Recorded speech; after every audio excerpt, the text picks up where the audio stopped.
So I've recorded this before, but I'll go a little slower this time. There's my pattern you see laid out there. And I've laid out the 36 segments that it's going to take to make that one of those rings in that pattern. So it's like the first ring in the pattern above the blue that you see. And then the purple heart is represented by the pink, and the curly maple is represented by the yellow. And I'll show you how I lay that out and glue it up.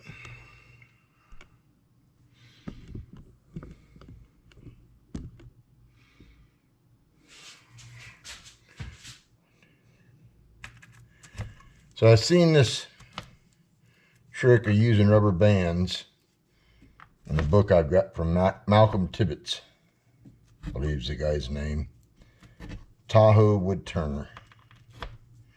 And it works pretty slick for these like 3/8 to 1/4 inch thick rings. And I know some people make rings and they have a sled and they cut them on their bandsaw. But I've used this method for upwards of a 14-inch diameter rings, and it worked quite well. It works quite well. I had to, these rubber bands I cut them in half lengthwise, and to get them to the width I was wanting. For the wider rings, those larger diameter rings I've got some, what were sold is rubber bands to hold trash cans around large containers, or in large containers. And those work real well on ones that get a much larger in diameter than this. Like I said, I've done them where they're upwards of 13, 14 inches, maybe a little larger. So the 36 segments, gives me some time with my glue, and this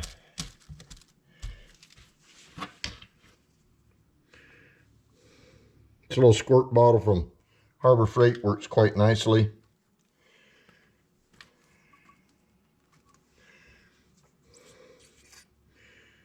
I've not tried anything greater than 36 segments per ring, but the next vessel I build will be a 48.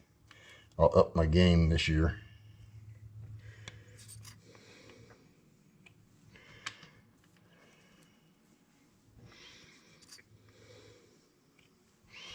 It's going to be a much larger vessel than this too. It'll be somewhere in the neighborhood of 15 inches tall. Most probably reach out to about 12 or more in diameter. Start off somewhere in the neighborhood of about 8. Finish up at about 8.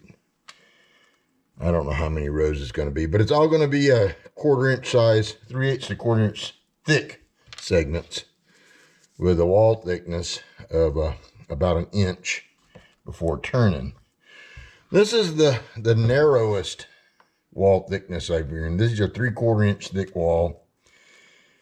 And each ring steps up about a 1/4 inch to 3/8 in diameter up to this center pattern that's going to be put in it. So this is a 7-inch in diameter, or finish out about 7-inch in diameter. It's a little over 7. It actually cut rough. It come out a little greater than I was wanting it. It's a little larger than 7 inches. It's about 7 1/4.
Typically I'd have music or some talk show playing in the background.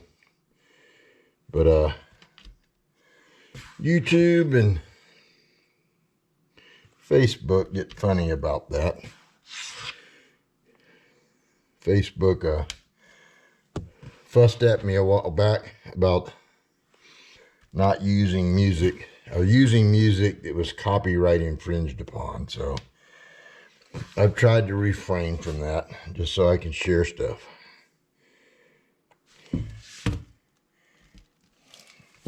There. And we'll just start pulling nails now. And the rubber band will come in. And it's pretty amazing. It'll all go around here in a moment. We'll pull nails 90 degrees to the other. And if I'm lucky, not quite lucky, but anyway.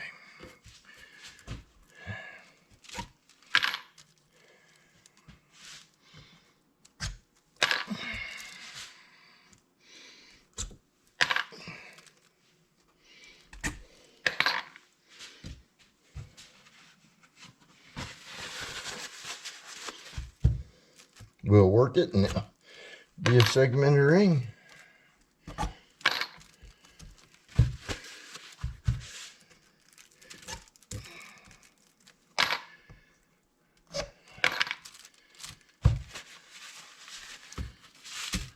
And all the patterns I've come up with through all my turning has been dreamed up and mostly sketched out on graph paper.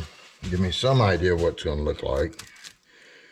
There is a program I'm thinking about though called Segmenting Pro, or Woodturners Pro. It's actually three programs in one. I'm thinking about it. We'll see. Computer-based program helps me make designs. I can see it in a 3D format before finalizing it and such. Give me some more options. I don't know, I've been pretty good so far dreaming up patterns in my head, but the patterns are starting to get repeating. I need something else, get a little more creative.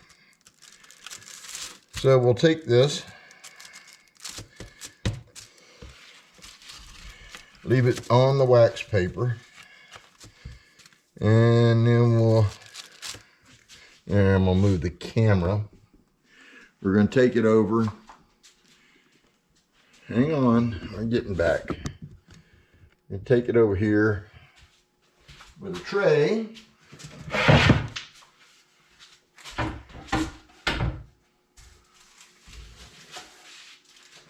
Slide it off.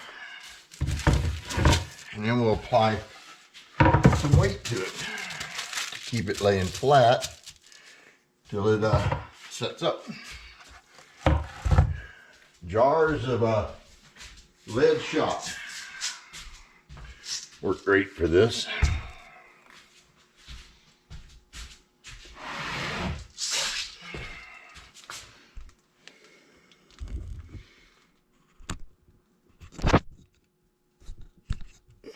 Oh. Okay. There we go. One more. Yeah. All right. Well, there you go. From start to finish. Later. GoPro, stop recording.